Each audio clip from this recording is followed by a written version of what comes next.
2008, Pluto's move into Capricorn onto the world stage was the 500th anniversary of 1508 when Michelangelo began to paint the Sistine Chapel ceiling with my name. I walked into that first church on the continent exactly 500 years to the moment that he started, completely unaware of it. I was seeking solace in the mission and taking photographs. Those beginning years of the 1500s also coincided with the naming of America, after one of Michelangelo's Italian neighbors, Amerigo Vespucci, America being the female version. As it comes together, we can see that this is what Willa was writing, the Madeline of America, which she would return from Santa Fe in 1912 to Greenwich Village to write. The same year, she sold the first story of Breakfast at Tiffany's, The Bohemian Girl. But with her realization in the Southwest in Santa Fe, she knew where she was taking it. That street where I was in 2008 was leading directly to a cathedral. It was also leading to Audrey Hepburn's iconic Fifth Avenue moment. We are also in a critical Pluto return in this moment of both the American and French revolutions for the cause of human rights, the two formative cultures important in Willa Cather's writing for insight, autonomy, and the end of despotism and narcissistic abuse over human life, for our nation, country, and world which is threatened by the grasp of malignant narcissistic personality disorder, which is intensely, emptily self-centered and purposefully destructive for its own greed, an intense appetite for hate and destruction.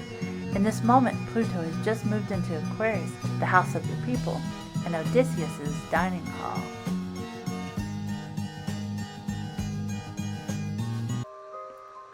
Willa's picture of San Francisco Street in Santa Fe, 1925, the setting of the novel before the publication of Death Comes for the Archbishop in 1927. Coming Aphrodite in Greenwich Village had already been published in 1920 about the fleeting moment of what hadn't been realized that summer there.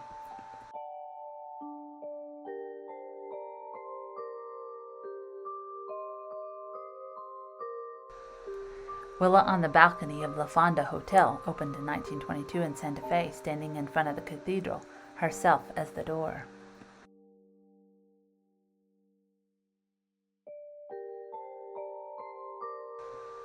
I walked into Willa's picture in 2008, up this street and into a camera shop right across the street from this photograph, the balcony overlooking it.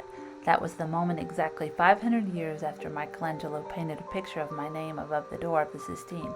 I had no idea this was happening.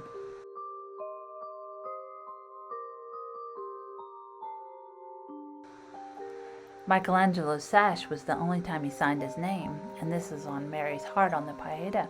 And here Willa has purposefully put a bow on her heart. She's wearing a hat with a reference to a fruit tree.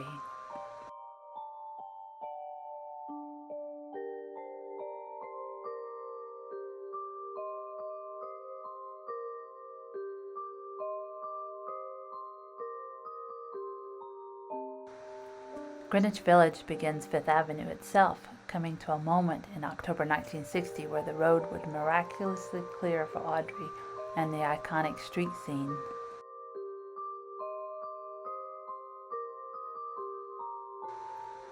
The Pieta, Jesus and Mary themselves would arrive with Audrey to New York City.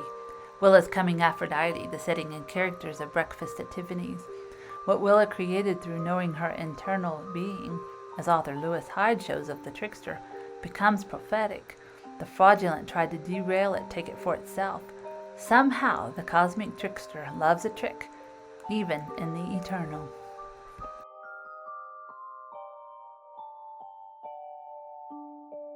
Unrealistic approach to self-impressions as well as economics. We're going to have trouble. She's a thinker. We throw ourselves at your mercy. Haven't poor, helpless people like us a right to make a living? I have asked you to leave. That is my right. If the rights of the individual are not respected by the group itself cannot exist for long. I think we ought to use her in the shop. Miss, Okay. will you come down here, please? Me? Just as that, mister. You'll be selling a book to that girl. Her? It's very simple. Just pretend that Marion can read. Say, listen. All right, Marion, let's go. But this would be an absolute violation of all my principles. It would be hypocrisy for me to lend myself to this sort of idealism. I'm sorry. Oh, shush. Now tell Marion about the book so that we can get out of here. This book deals with epiphenomenalism, which has to do with consciousness as a mere accessory of physiological processes whose presence or absence makes no difference.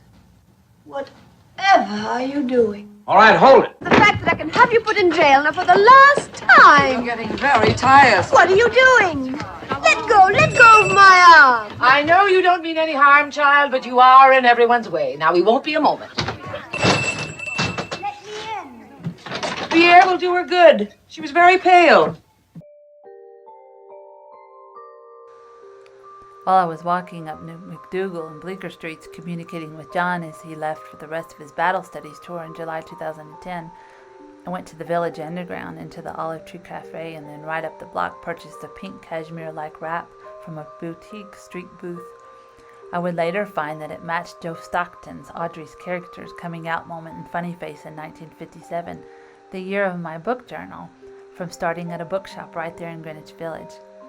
But right there by Washington Square Park, in the beginning of Fifth Avenue, oh, the discoveries to come.